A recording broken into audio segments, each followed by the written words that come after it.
আসসালামু আলাইকুম। সবাই কেমন আছেন? এখন রাত্র ১টা বাজে। কিছুক্ষণ আগে একটা ভিডিও দেখলাম। সাংবাদিক ইলিয়াস হোসেন বিদেশে থেকে একটি ভিডিও পোস্ট করছে।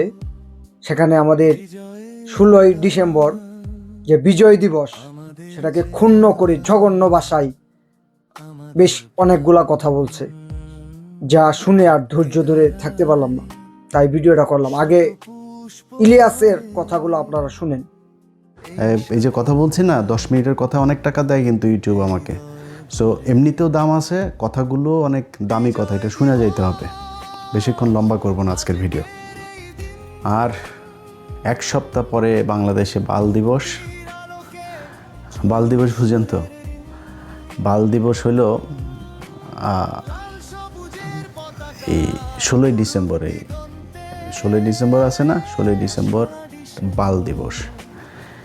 এটার এদিক ওদিক যেটা বলবি, আমার বউয়ের জুতা নিয়ে আসছে আজকে, এই না, এটা দিয়ে হাগু লাগায় এটা দিয়ে মুখের মধ্যে মারা হবে। 16ই ডিসেম্বরের যে বিজয় দিবস বলবে ওইটারে। এখন আমার কিছু কথা শুনেন।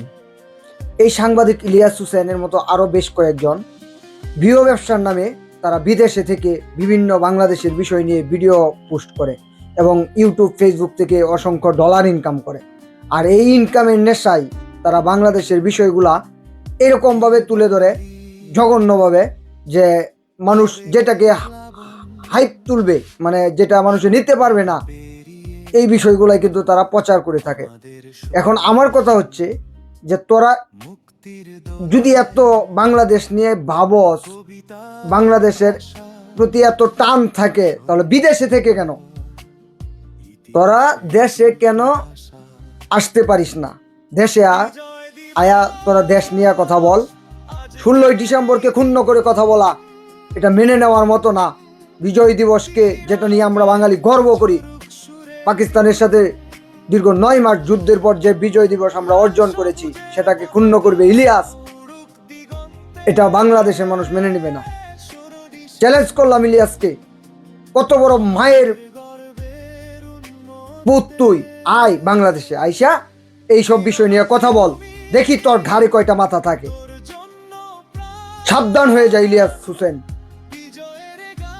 তোর ভিডিও ব্যবসার প্রয়োজনে তুই যা ইচ্ছা তা নিয়ে ভিডিও কর, কিন্তু বাংলাদেশের যে অর্জন, বাংলাদেশের যে গর্ব করার সম্মানের যে বিষয়গুলা, এগুলা নিয়ে কখনো এরকম করবি না। সাবধান করে দিলাম। এরপর কিন্তু আরো ভয়ানকভাবে তোর বিরুদ্ধে কথা বলা হবে। আমি একজন সাধারণ মানুষ, আমি কোনো রাজনৈতিক দলের সাথে জড়িত নই, তবুও আমি এটা মেনে নিব না, সহ্য করব না। কারণ এই দেশের প্রতি আমার প্রেম আছে, আমি এই দেশে আছি, এই দেশেই থাকি, তোর মতো বিদেশ থাকি না। ভাজে লোক কোথাকার।